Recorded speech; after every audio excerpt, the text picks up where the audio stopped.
Assalamualaikum warahmatullahi wabarakatuh. Jadi gini Bu, kami ini ada tugas dari modul CGP 3.1 mengenai kasus-kasus dilema etika serta rujukan moral yang terjadi di sekolah kita.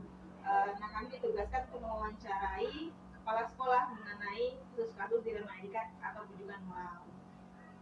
Saya izin ya Bu ya, ingin bersama teman-teman CGP ini ingin mewawancarai Bu mengenai kasus-kasus tersebut. Baik Bu, jadi pertanyaan pertamanya, selama ini bagaimana Ibu dapat mengidentifikasi kasus-kasus yang merupakan dilema etika ataupun rujukan moral yang terjadi di sekolah kita? Terima kasih. Bismillahirrahmanirrahim. Yang pertama sekali kita bisa mengidentifikasi tentunya ada informasi ya. Jadi informasi kita kumpulkan dulu, apakah itu dari guru mapel ataukah itu dari wali kelas ya, guru BK. Nah, itu kita kumpulkan dulu. Jadi informasinya berasal dari guru-guru ya? Iya, berasal dari guru. Bisa saja kadang-kadang dari siswa. Iya. Jadi kita ingat dulu, kemudian ya mana ya kasus-kasus itu tadi kita ingat untuk ya kita dianalisis dulu apakah mendesak ya atau bagaimana itu. Baik Bu, pertanyaan yang kedua, selama ini bagaimana Ibu menjalankan pengambilan keputusan di sekolah Ibu yang sama-sama benar atau sama-sama mengandung nilai kebajikan? Iya, jadi kalau untuk mengambil keputusan, tadi kan dari masalah tadi ya yang kita temukan dari informasi dari guru, dari siswa, pokoknya dari siapapun, nah itu kita bahas bersama. Kita bahas bersama, kemudian misalnya dari siswa kita cari, kita ajak guru-guru yang memang terkait dalam hal penyelesaian kasus. Kemudian misalnya siswa ke wali kelasnya dulu ya, kemudian wali kelas ke guru BK ya, guru BK nanti membawa permasalahan itu ke Wakasis dan ke kepala sekolah. Jadi tetap berkolaborasi ya dengan wali kelas atau juga mencari informasi dengan siswa ya Bu ya. Terus berkolaborasi juga dengan guru BK dan wakil ya. Di situ juga kita lihat tingkat kepentingannya, keurgenannya mana yang harus diselesaikan terlebih dahulu. Jadi nggak mesti harus selesai dengan oleh ibu kepala sekolah, bisa jadi dengan wakilnya saja ya. Demokrasi kita harus cari yang hasil keputusan bersama. Ya. Baik. Ibu dilanjutkan lagi pertanyaan.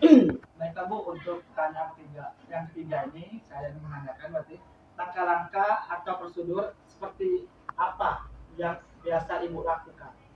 Kalau untuk langkah-langkah itu tadi ya sudah kita identifikasi ya, ada kasus misalnya, ada beberapa kasus ini karena namanya sekolah ya, ada beberapa kasus kita kumpulkan, kemudian kita adakan pembahasan ya, semacam diskusi kecil ya, kemudian kita pilah-pilah mana ini yang harus didahulukan ya, ini harus segera misalnya.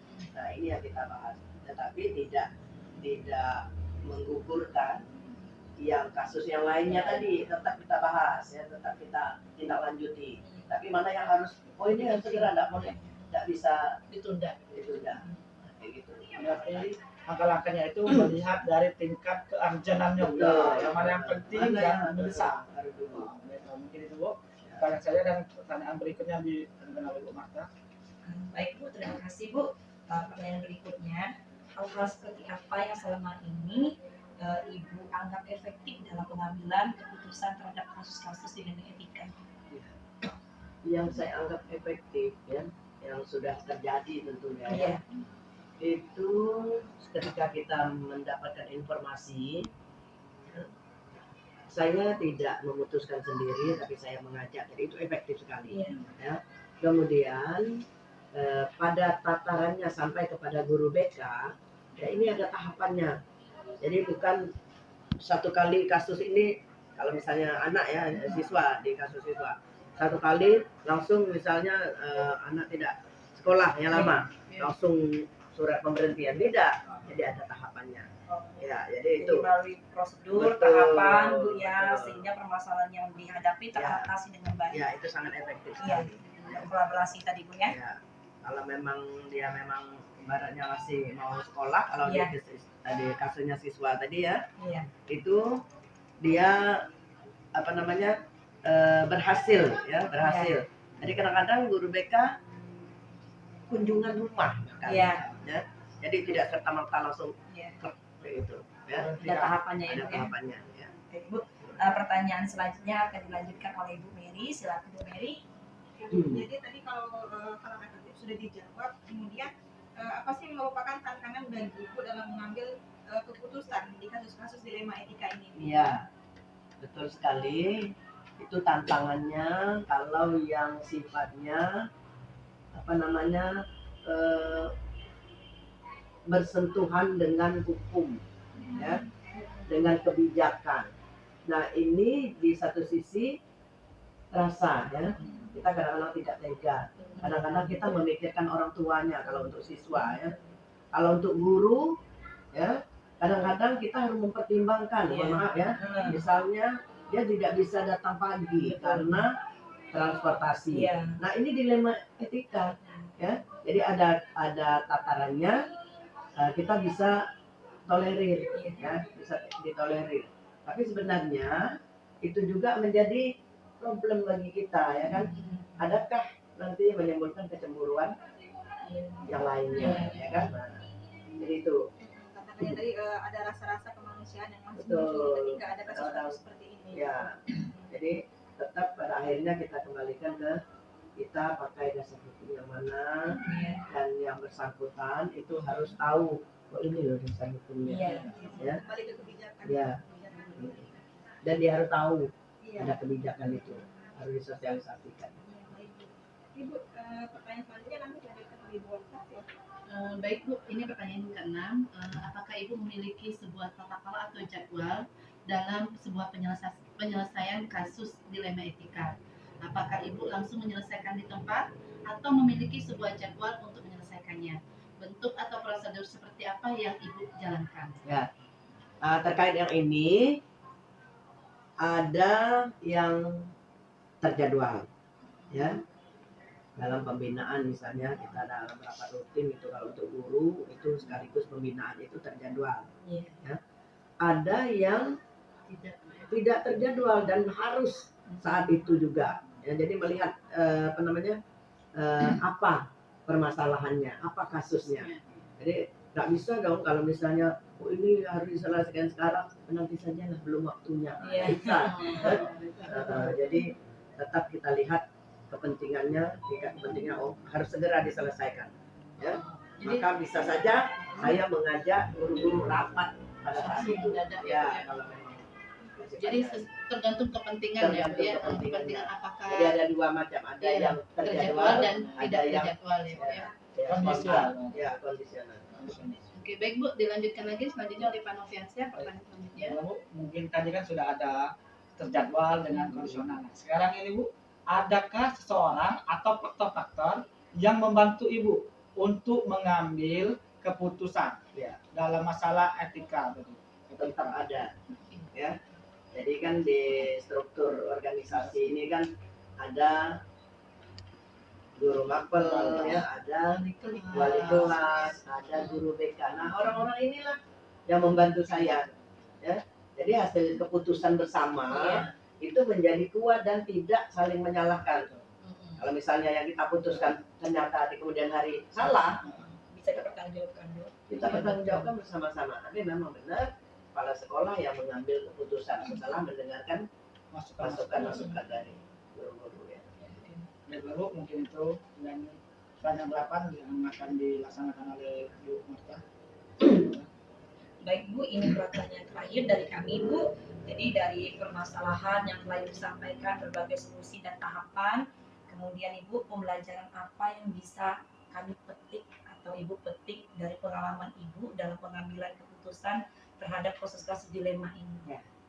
Jadi pelajaran yang bisa kita petik Betul. bahwa suatu permasalahan itu tetap ada solusinya satu, ya.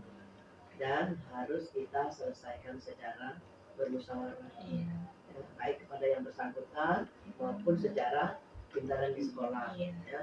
Jadi tetap ada tahapannya, jangan serta merta, karena kalau yang yang terkasus ya, yang terkasus itu sudah benar-benar memahami kalau dia salah, dia menyadari bahwa dia salah, itu nilainya beda, ya. Jadi pembelajaran itu tadi kita jangan otoriter, ya. Tadi harus ajak mereka berpikir, lebih baik mereka menyadari ya kesalahannya dan berjanji tidak mengulangi lagi daripada kita paksa, ya. Lebih mengajak Bu ya, biar misal masalah itu kasusnya anak, lebih mengajak anak ini untuk berpikir menyadari kesalahannya, kemudian memperbaiki kesalahannya, tetap pada tahapan yang benar, mengajak rekan guru ya. Siswa itu diminta mungkin bertanggung jawab pada diri mereka sendiri. Jadi inilah Bu rangkaian pertanyaan wawancara dari kami. Kami terima kasih atas waktu Ibu ya. Semoga apa yang jadi pembelajaran pengalaman Ibu untuk kedepannya pun jadi pembelajaran untuk kami. Iya.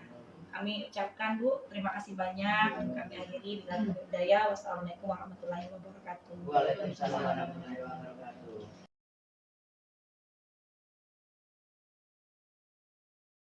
Tiga. Assalamualaikum Bu. Waalaikumsalam. Apa kabarnya Bu?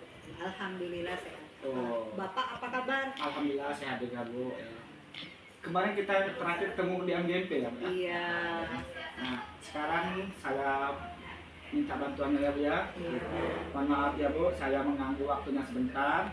Nah saya izin ingin melakukan wawancara terkait dengan kasus dilema etika yang terjadi di sekolah yang Ibu pimpin. Oh iya Pak, insya Allah akan saya jawab sebisa saya.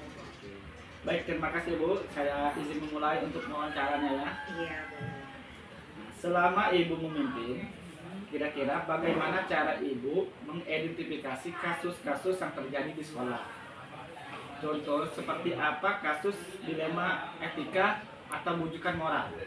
Oke, jadi pada tahap awal ya Pak, saya biasanya akan amati dulu kasusnya. Kemudian nanti saya akan berusaha mencari kebenaran dari kasus tersebut. Nah, selama Ibu memimpin, bagaimana cara Ibu dalam menjalankan pengambilan keputusan di sekolah? Terutama pada kasus-kasus yang mengandung dua kepentingan yang sama-sama benar atau sama-sama mengandung nilai kebijakan. Nilai kebajikan ya. Oke, jadi saya akan bertanya dan berdiskusi biasanya dengan beberapa guru, terutama wakil kepala sekolah. Kemudian jika terjadi kasus yang mengandung dua kepentingan yang sama-sama benar, biasanya saya akan mendiskusikannya terlebih dahulu dengan orang-orang yang saya anggap cakap dan juga mereka memiliki kompetensi dalam bidang tersebut. Atau jika diperlukan saya akan berdiskusi dengan pihak dinas. Oh, kalau misalnya berdiskusi dengan pihak dinas juga. Nah, selanjutnya Bu, langkah-langkah atau prosedur seperti apa yang selama ini Ibu lakukan dalam pengambil keputusan? Iya, jadi saya biasanya akan menimbang dulu manfaat dari keputusan ini. Apakah akan bermanfaat bagi berbagai pihak, atau apakah nantinya keputusan ini akan merugikan suatu pihak. Lalu saya akan melakukan diskusi dengan guru-guru untuk mencapai sebuah kesepakatan. Oh, gitu ya. Nah, sekarang Bu, hal-hal seperti apa yang selama ini Ibu anggap efektif dalam pengambilan keputusan pada kasus-kasus dilema etika? Jadi hal yang saya anggap efektif dalam pengambilan keputusan itu adalah memutuskan suatu keputusan itu adalah dengan berdiskusi dari hati ke hati dalam memutuskan sesuatu. Misalnya dari hati ke hati ya? Iya betul.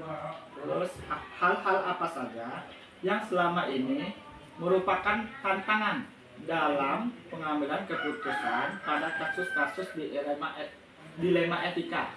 Iya, jadi tantangannya untuk mengambil keputusan dalam dilema etika itu adalah jika harus memutuskan kasus-kasus yang berkaitan dengan perasaan atau rasa kasihan. Ya, itu tantangannya. Baiklah. Mungkin itu saja ya Bu, wawancara saya untuk memenuhi tugas CGP. Iya, semoga sukses ya Pak. Terima kasih ya Bu.